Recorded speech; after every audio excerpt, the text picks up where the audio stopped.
Aditya Degree Colleges, leading companies లో 10,000 plus placements with 13.5 lakhs highest package. విలక్షణ నటుడు quota Srinivasarao ఇక లేరు అనే విషయాన్ని విజయవాడ ముఖ్యంగా కంకిపాడు ప్రజలైతే జీర్ణించుకోలేకపోతున్నారు. రీజన్ ఏంటంటే ఆయన పుట్టింది, పెరిగింది, చదువుకుంది, పెళ్లి చేసుకుంది అంతా కూడా విజయవాడ సమీపంలో ఉన్న కంకిపాడులోని ఆయన ఇంట్లోనే.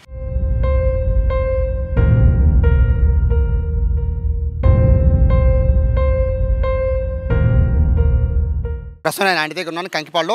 ప్రస్తుతం నా వెనకాల చూడొచ్చు, కంకిపాడులో కోటా శ్రీనివాసరావు పుట్టి పెరిగిన ఇల్లు ఇది. అయితే ఇంటికి కూడా ఆయన వాళ్ళ నాన్నగారు పేరు పెట్టుకున్నారు, కోటా సీతారామాంజనేయులు డాక్టర్.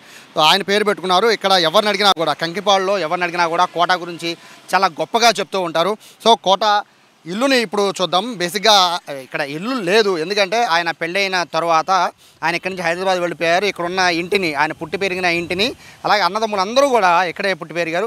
ఆ ఇంటిని పడేసి మళ్ళీ ఒక పెద్ద ఇల్లు కడదామని ఆయన ఆలోచన చేశారు. కానీ ఆయన ఆలోచనలో మాత్రమే ఉండిపోయింది. ప్రస్తుతానికైతే ఇల్లు లేదు, కానీ లోపల కొంతమందిని అయిన వాళ్ళని, చిన్నప్పటి నుంచి అదే ఇంట్లో పుట్టి పెరిగిన వాళ్ళని ఈ ఇంటికి వాళ్ళు ఏంటంటే ఒక కేర్ టేకర్ల కింద చుట్టూ, అంటే ఈ స్థలానికి కానీ లేదా ఆయన ఉన్న ఒక పెద్ద రేకుల షెడ్ ఉంటుంది, మొత్తానికి కూడా ఇక్కడ కేర్ టేకర్లుగా కొంతమంది నియమించుకున్నారు. వాళ్ళే ప్రస్తుతం ఇక్కడ ఉంటున్నారు.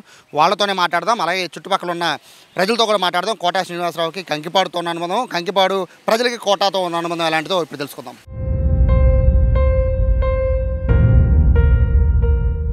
కోటా లేరు, కోటా పుట్టి పెరిగిన ఇల్లు కూడా ఇక్కడే లేదు, కానీ కోటా జ్ఞాపకాలు మాత్రం కంకిపాడులో చాలా ఉన్నాయి. ప్రస్తుతం ఆ ఇంటి దగ్గర, పుట్టి పెరిగిన ఇంటి దగ్గర ఉన్నాను. ప్రస్తుతం నా వెనకాల కనబడుతున్న ఖాళీ స్థలం అంతా కూడా కోటా శ్రీనివాసరావు, దాదాపు 70 సెంట్ల ఈ స్థలం అంతా కూడా కూతుళ్ళు కొడుకు పేరు మీద కోటా శ్రీనివాసరావు రాసేశారు. అయితే ఇక్కడ ఒక 2 ఫ్లోర్స్ బిల్డింగ్ ఉండేది. ఇప్పుడు మనము ఈ ఫ్రేమ్లో చూసినట్టు ఇక్కడ నుంచి, ఈ బిల్డింగ్ నుంచి మొదలు పెట్టుకొని దాదాపు ఈ గేట్ వరకు కూడా ఒక 2 ఫ్లోర్స్ బిల్డింగ్ ఉండేది. ఆ బిల్డింగ్లోనే కోటా శ్రీనివాసరావు పుట్టారు. ఆయన అలాగే ఆయన అన్నదమ్ములంతా కూడా ఇక్కడే పుట్టారు. కోటా శ్రీనివాసరావు చదువుకుంది, ఆడుకుంది మొత్తం కూడా ఇది కంకిపాడు రోడ్ల మీదే. అలాగే ఆయన చదువుకుంది, పెళ్ళయింది, అలాగే పెళ్లి తర్వాత ఉద్యోగం చేసింది కూడా ఇక్కడి ఇంటి నుంచే. అయితే ఆయన ఇంటిని పడగొట్టి రెనోవేట్ చేసి పెద్దిల్లు కడదామని ఆలోచన వచ్చిన తర్వాత ఆలోచన అనేది పూర్తిగా అది ఆచరణలోకి తీసుకురాలేదు. కానీ ఒక చిన్న రేకుల షెడ్ ఇక్కడ వేయించారు, అది కూడా కేర్ టేకర్స్. కోటా శ్రీనివాసరావు చిన్నప్పటి నుంచి, అంటే వీళ్ళు చిన్నగా ఉన్న దగ్గర నుంచి వీళ్ళు కోటా శ్రీనివాసరావు ఫ్యామిలీతోనే వాళ్ళు ఉన్నారు. వాళ్ళని దూరం చేసుకోకుండా కోటా గారు దగ్గరుండి వాళ్ళ సొంత ఇంట్లో మనుషులాగా వాళ్ళని ఇక్కడ పెట్టి కొన్ని ఏళ్లుగా వాళ్ళని ఇక్కడే ఉంటున్నారు. కేర్ టేకర్గా ఈ స్థలాన్ని, అలాగే ఇంటిని చాలా రెగ్యులర్గా కోటా శ్రీనివాసరావు కంకిపాడు వస్తే ఖచ్చితంగా ఇక్కడికి వచ్చి వీళ్ళని పలకరించి వెళ్తూ ఉంటారు. నమస్తే అమ్మ, నిజంగా చాలా బాధాకరం, అందరికీ ఇష్టమైన నటుడు ఆయన. మీకున్న అనుబంధం ఏంటి? కోటా శ్రీనివాసరావు గారు ఇక్కడ ఎలా ఉండేవారు? ఈయన 10 ఏళ్ళ పిల్లడప్పుడు ఇక్కడే ఉన్నాడండి. ఇక్కడ వచ్చేట వాళ్ళ పెద్దమ్మళ్ళు ఉండేవాళ్ళు. ఇక్కడ ఉండిపోయి ఆంజల్ డాక్టర్ గారు మీద అన్నీ అయిపోయింది. వాళ్ళ నాన్నగారు ఆంజల్ డాక్టర్ గారు. అయితే ఈ 10 ఏళ్ళ పిల్లడు ఇప్పుడు వచ్చాడు, పెద్దడు అయ్యాడు. ఆయన శ్రీనివాసరావు గారు ఈయన ఆడుకునేవాళ్ళు, చేసుకునేవాళ్ళు. పెళ్ళిళ్ళు కూడా అందరు ఇక్కడే అయిపోయింది. అదంతా ఇల్లు అనమాట. అది ఎంత ఉండంగానే వాళ్ళ డాక్టర్ గారు ఉండంగానే పెళ్ళిళ్ళు అయిపోయినాయి. అందరు పెళ్ళిళ్ళు అయిపోయినాయి. ఆడపిల్లలు ఏంటి అందరిని పెద్దవాళ్ళు అయిపోయారు, అన్నీ అయిపోయినాయి బాబు. డాక్టర్ గారు ఇది అయిపోయాడు. డాక్టర్ గారు వల్ల మేము ఉన్నాం. ఆ బాబు ఆయన వెళ్ళిపోయినాక మమ్మల్ని మటుకు వదిలిపెట్టలేదండి. మేమంటే ఎంత ఇష్టమో అసలు. నన్ను ఆడపిల్లలాగా చూసుకున్నారండి వాళ్ళు. అసలు నా ఆడపిల్లలు లేని దానికి మళ్ళీ చూసుకున్నారు. అటు పని బాబు, ఇంత జరిగింది బాబు. ఇది ఆయన వెళ్ళిపోతున్నాకు చాలా బాధగా ఉంది బాబు. అసలు నన్ను ఆడపిల్లలాగా అన్నదమ్ముడులాగా ఉన్నాడు బాబు. నాకు ఇంటికి వెళ్ళబుద్ధి కట్టలేదు బాబు. అసలు ఏం చేస్తారు ఏంటో మరి. ఇదంతానేమో కొడుకు రాసేసాడు, మనవడికి. ఇవన్నీనేమో కూతుళ్ళకి రాసేసాడు. చెప్పాడు నాకు ఇటు రాసేసాను పుష్పవతి, అడిగి ఎవరికి ఇబ్బంది పడకుండా నేను ఉండాలి అని రాశానని చెప్పాడు. వచ్చాడు మొన్న ఒక రోజు 4 నెలలు నాడు, 2 నెలలు నాడు, 3 నెలలు నాడు వచ్చాడు బాబు. వచ్చాడు, కూర్చున్నాడు. పుష్పవతి ఇప్పుడు మాకు ఏం బాగలేన్నాడు. వాళ్ళ భార్యకి ఏం బాగుంటలేదు, మంచాన ఉందంట. ఏం బాగుంటలేదు పుష్పవతి అని బాబు కళ్ళు నీళ్ళు పెట్టుకున్నాడండి. బాబు ఏం వదలే బాబు గారు అంటే, ఏమవుద్దో ఏంటో అన్నాడు. అది మొత్తమే మాకు ఇది అంతే, మళ్ళీ రాలేదు. ఇక ఫోన్ ఏమన్నా చేస్తారమ్మా? మీకేమన్నా ఫోన్ ఏమైనా చేస్తుంటారు? మాస్టర్కి చెప్తారు, మాస్టర్ మాకు చెబుతాడు అప్పుడప్పుడు. ఆయన ఇప్పుడు హైదరాబాద్లో, ఆయన కూడా ఎందుకు కూతురు కోసం వెళ్ళి హైదరాబాద్లోనే ఉంటాడు. ఆ ఇల్లు ఇచ్చాడు, ఆయన కట్టి ఉంటే ఆయన ఉండన్నాలే, మనకు సొంతమేం కాదు, మనకొద్దు. ఇంతవరకు ఉండామంటే బాబు వాళ్ళు అయింది కదా. ఆయన సెలవే, నా బిడ్డల సెలవు. నా 3 కొడుకులు పెళ్ళిళ్ళు అయినాయి. మనవాళ్ళు మనవరాళ్ళు అందరూ పెళ్ళిళ్ళు అయిపోయినాయి. కోటా గారి దయ వల్లే. అంత ఈ దుడ్డునే జరిగిపోయింది. సో పెద్ద ఆయన ఉన్నారు, ఈయన 10 ఏళ్ల దగ్గర నుంచి కోట గారితో పాటు కలిసి స్నేహంగా ఉండేవారు. మిమ్మల్ని చిన్నప్పటి నుంచి కలిసి ఉన్నా కూడా మిమ్మల్ని వదులుకోకుండా ఇంత పెద్ద స్థలానికి కంకిపాడి సెంటర్లో సో ఇక్కడ మిమ్మల్ని ఇక్కడే ఉంచి ఒక షెల్టర్ నుంచి మీ పిల్లల పెళ్ళిళ్ళు మనవల పెళ్ళిళ్ళు అన్నీ కూడా చేశారు కదా. సో ఎలా ఉండే చిన్నప్పటి నుంచి కోట గారు ఎలా ఉండేవారు?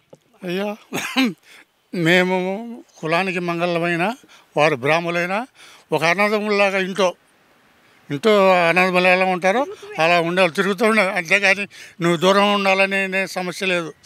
నాన్నగారి కానించి వాళ్ళ ఆడపడుతులేంటి శ్రీనివాస గారు, వారి అన్నగారు, వారి తమ్ముడు గారు అందరూ కూడా అంత ప్రేమగా చూసేవాళ్ళు నన్ను. నేను 10 సంవత్సరాలు కురవడప్పుడు వచ్చాను ఈ దొడ్డేకి. తర్వాత మా అమ్మ చచ్చిపోయారు. చచ్చిపోయిన తర్వాత ఇక తాతగారే పని చేస్తా ఇక్కడే ఉండిపోయాం. ఆ తర్వాత ఈయన చదువుకుంటూ ఉండేవాడు అప్పుడు శ్రీనివాసరావు. నేను కొద్ది గొప్ప బళ్ళకి వెళ్ళాను 2-3 ఏళ్ళ వరకు ఆయన మటే ఇక్కడ స్కూలు ఇది. ఆ తర్వాత ఈ పని మూలాన ఇది మాకు కుదరలేదు. ఆయన మెల్లిగా చదువుకొని బ్యాంకు ఉద్యోగానికి వచ్చాడు. డాక్టర్ గారే ఇక్కడ బ్యాంకు ఉండగా ఉద్యోగం వచ్చింది కంకిపట్టణ. ఆ బ్యాంక్ అయిన తర్వాత హైదరాబాద్ మారారు. హైదరాబాద్ మారిన తర్వాత ఈ బ్యాంకు ఉద్యోగం చేత ఈ సినిమా నిర్మాతలు ఎట్లా అయ్యారో మరి ఆయనకి తెలీదు. పెట్టుబడి కోసం వచ్చారేమో కానీ మెల్లిగా అది పెట్టాడు ఛాన్సు. అప్పుడు కొద్ది చిన్న పాత్రలు వచ్చేవి. ఏది గుమస్తాగానో టీలు అందిస్తాం, కాపీలు అందిస్తాం అటువంటిది. తర్వాత పతికట్టం తీశారు. పతికట్టం విశాఖపట్నంలో షూటింగ్ జరుగుతుంది. అప్పుడు చచ్చిపోయాడు వాళ్ళ నాన్నగారు ఇక్కడ. ఏమన్నా కబురు చేసాం, వచ్చాడు. వచ్చిన తర్వాత బ్రాహ్మణులు కదా నిత్యకర్మ చేయాలి కదండి. అప్పుడే మరి సౌరకర్మ చేయాల్సి వచ్చింది. అక్కడే ఎదురుగానే ఆ సౌరకర్మ చేసి నేనే చేసిన తర్వాత మళ్ళీ అక్కడి నుంచి డైరెక్టర్ కృష్ణ గారు ఫోన్ చేశారు. షూటింగ్ రాములు మరి ఎమ్మటే వెళ్ళిపోయి ఇక మేకప్ లేకుండా ఈ సౌర దాంతోనే బోడుగుండుతోనే గుడిసెల కాసాయని పేరు పెట్టి వదిలేశారు. ఇక అప్పటి వరకు శ్రీనివాసరావు గారికి తిరుగులేదండి. అటువంటి మహానుభావుడు. స్నేహానికైనా భోజనానికైనా నన్నైనా మా పిల్లలు మనవరాలు తన సొంత పిల్లలుగా చూసేవాళ్ళు, అంత అభిమానంగా ఉండేవాళ్ళు. ఆ తర్వాత మనకుడు ఏమంటే పెద్ద వయసు అయిపోయింది. మేము బయట మీ భార్య భర్తలు చచ్చిపోయే వరకు మీరు ఇక్కడే ఉన్నారా? చచ్చిపోయిన తర్వాత వెళ్తామే మీరు బయటికి వెళ్తానికి లేదండి. ఆ తర్వాత ఆ విషయం వాళ్ళ అల్లు కూతుర్లు కూడా చెప్పారు అనుకుంటండి. తర్వాత ఇక ఆయన వెళ్ళిపోయాడు. ఇప్పుడు మరి మా సంగతి ఏంటో ఇక దేవుడే ఉంటాడు. ఇక అటువంటి మనిషి ఇక మాకు ఉంటాడంటే ఆయన మా పని అయిపోయింది. అయ్యా ఇప్పుడు అప్పుడంటే మీకు తెలియదు, చిన్నప్పటి నుంచి కలిసి పెరిగారు కాబట్టి కోట గారు ఇంత పెద్ద ఆర్టిస్ట్ అవుతారని, మొత్తము భారతదేశంలోనే ఒక టాప్ యాక్టర్ అవుతారని కానీ ఇవన్నీ మీరు ఊహించుండ్రు. సో ఆయన ఒక స్టేజ్ వచ్చేసింది, కోట గారు ఎవరికి అందనంత ఎత్తుకి వెళ్ళిపోయిన పరిస్థితుల్లో అప్పుడు మీతో మాట్లాడేవాళ్ళ రెగ్యులర్గా, అంటే చిన్నప్పటి నుంచి ఉన్నట్టుగా మాట్లాడేవాళ్ళ? వచ్చి దగ్గరికి వచ్చి ఎరా చంద్రాడు బాగున్నావా అన్నాడు. ఏం బాబు కళ్ళు సరిగ్గా కనపడతలేదు, నాకు సరిగ్గా కనపడతలేదు, పెద్ద వయసు వచ్చిందా తట్టా పడుతురా అన్నాడు. నీకు ఎన్ని సంవత్సరాలు అనేవాడు. నాకు 82 సంవత్సరాలు అన్నాడు. అయితే నాకన్నా 2 ఏళ్ళు పెద్దోడు, నువ్వు నాకు 80 సంవత్సరాలు అనేవాడు. ఇక్కడే కూర్చొని అడిగేవాడు. స్వతంత్రంగా అంటే దూరంగా కాదు, ఒరేని కూడా అనేవాడు. చంద్రాయుడు అనేవాడు ఆయన పేరు. పుష్పావతి బాగుందా? బాగున్నాడు అయ్యా. అంత సోషల్గా వాళ్ళ తమ్ముడు శంకర్రావు కూడా, ఆయన కూడా చక్కగా పలకరించాడు. చంద్రాయుడు అని వాళ్ళ అన్నగారు చచ్చిపోయాడు. నరసింహరావు ఇప్పుడు చచ్చిపోయాడు. ఆయన ఇల్లు ఆబదారు ఆ రోడ్డు. ఈ శ్రీనివాసరావు మొన్నటి వరకు కూడా నన్ను అంత అభిమానంగా చూశాడండి. ఇక దేవుడు దేవాబాయ్. ఇప్పుడు అంత పెద్ద యాక్టర్ కదండి, చుట్టుపక్కల వాళ్ళు ఆయన బేసిక్గా ఆయన అపాయింట్మెంట్ కోసమే నిర్మాతలు ఎదురు చూసిన పరిస్థితి ఒక టైంలో. ఇప్పుడు ఆయన ఆరోగ్యం బాగా కొంతకాలంగా ఇంట్లోనే ఉంటున్నారు. సో మన రీసెంట్గా కూడా వచ్చారంటున్నారు కదా, వచ్చినప్పుడు ఏం చెప్పారు? ఏమి చెప్పారు? జాగ్రత్త అని చెప్తాను. అయితే కాకపోతే ఈ దొడ్డంతా అయ్యా ఇద్దరికేమో కూతుర్లకేమో ఇటు రాశాను, మనవాళ్ళకేమో చచ్చిపోయిన కొడుకులకి అటు రాశాను అని ఆ విషయమే చెప్పాడు. కానీ తర్వాత ఇక వాళ్ళ ఇంటి విషయాలు పెద్దగా చెప్తాడండి. ఏదైనా బయటికి విషయం మటుకు చెప్తాడు, ఇది చేశాను అది ఎట్లా చేశాను అని.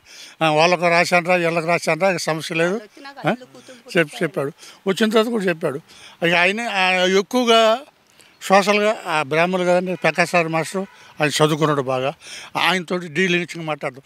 మనతో ఏదో మోటుగా ఊనే 1 మాట 2 మాటలు ఉండండి మాట్లాడినా మిమ్మల్ని ఇంత దగ్గర తీసుకోవడం గొప్ప కదా. అదే అండి అయ్యా ఆ స్వయానం అన్నదమ్ముళ్ళలాగానే దగ్గరికి తీసుకొని మాట్లాడేవాడు. అంతేగాని తేడాగా నువ్వు ఎందుకని తేడాగా చూసేవాడు కాదు. అంత మౌనపడండి ఆయన. మరి నేను ఏం చేయాలి, అంతకన్నా అంత నేను ఆయన గురించి చెప్పదలుచుకుని నాకేమో మాటలు రావట్లా. సో ఇది చిన్న విషయం కాదు. చిన్నప్పుడు అంటే 10 ఏళ్ల దగ్గర నుంచి, ఈయన వయసు 10 ఏళ్ల దగ్గర నుంచి అంటే 82 సంవత్సరాలు, అంటే 12 ఏళ్ల వయసు దగ్గర నుంచి కోటా శ్రీనివాసరావుతో కలిసి ఉన్న ఈయన్ని దూరం పెట్టకుండా చిన్ననాటి స్నేహితుడిగా భావించి, బంధువుగా భావించి ఇదే ఇంట్లో ఉంచారు. ఇక్కడ ఉన్న ఆస్తులు పంపకాలు చేసినా కూడా వాళ్ళ పిల్లలకు కూడా చెప్పి ఇక్కడి నుంచి వీళ్ళు వెళ్ళరు, వీళ్ళు చనిపోయేంత వరకు వీళ్ళు ఇక్కడే ఉంటారని చెప్పారంటే నిజంగా కోట గొప్పతనం తెలుసుకోవచ్చు. బేసిక్గా చాలా ప్రైమ్ ఏరియా కంకిపాడులో. అటువంటి ప్రాంతంలో వీళ్ళకి ఫ్యామిలీకి అవకాశం ఇవ్వడే కాదు, వీళ్ళ పెళ్ళిళ్ళు, వీళ్ళ కూతుళ్ళు కొడుకుల పెళ్ళిళ్ళు, మనవాళ్ళ పెళ్ళిళ్ళు అన్నిటికీ కూడా కోట గారు ఇదే ప్లేస్లో నుంచి వచ్చి వాళ్ళ సహకారం అందించడం, ఇదే ప్లేస్లో కోటగారి పెళ్ళిళ్ళు అలాగే వాళ్ళ పిల్లల పెళ్ళిళ్ళు అన్నీ కూడా ఇదే ప్లేస్లో అవడం, ఇవన్నీ చూస్తుంటే ఈ స్థలానికి కోటా శ్రీనివాసరావు గారికి చాలా అవినాభావ సంబంధం అయితే ఉంది. ఆయన గతంలో 2-3 నెలల క్రితం వచ్చినప్పుడుగా కూడా దీని గురించి మాట్లాడినట్టుగా కూడా చెప్తున్నారు. ఇక్కడ కోటా శ్రీనివాసరావు వస్తే ఖచ్చితంగా అందరూ బాగోగుల గురించి అడుగుతూ ఉంటారు. అలాగే ఎవరికైనా ఏదైనా సహాయం కావాలన్నా కూడా కోటాకి సహాయం చేసే గుణం ఉందని కూడా చెప్తున్న నేపథ్యంలో ప్రస్తుతం అయితే కంకిపాడు మొత్తం కూడా విషాదంతో మునిగిపోయిందని చెప్పుకోవచ్చు. ఎందుకంటే ఇక్కడ కోటా శ్రీనివాసరావు అనుబంధం 1 కాదు 2 కాదు. ఆయన సినిమాల్లోకి వెళ్ళి ఆయన టాప్ యాక్టర్ అయినా కూడా ఈ కంకిపాడుని అయితే వదిలిపెట్టలేదు. రెగ్యులర్గా కంకిపాడుకు వస్తూ ఉండేవాళ్ళు. ఇక్కడ ఉన్న ఫ్రెండ్స్తో, చిన్ననాటి ఫ్రెండ్స్తో, అలాగే ఆయనతో పాటు చదువుకున్న వాళ్ళతో, అలాగే ఫ్యామిలీ మెంబర్స్తో, చుట్టుపక్కల వాళ్ళతో చాలా ఆప్యాయతగా అనురాగంగా మాట్లాడేవాళ్ళు. హైదరాబాద్ వీళ్ళు వచ్చినా కూడా అదేవిధంగా చూసేవారని చెప్పి గతంలో చాలా ఇంటర్వ్యూల్లో కూడా కోటా గారు కూడా చెప్పిన సంగతి తెలిసింది. ప్రస్తుతానికి అయితే కోటా గారు లేని విషయం, కోటా గారికి రారనే విషయం అయితే ఇక్కడ ఉన్న వాళ్ళు ఎవరు కూడా జీర్ణించుకోలేకపోతున్నారు. కెమెరా పర్సన్ కృష్ణతో సాయి, సుమన్ టీవీ, కంకిపాడు నుంచి.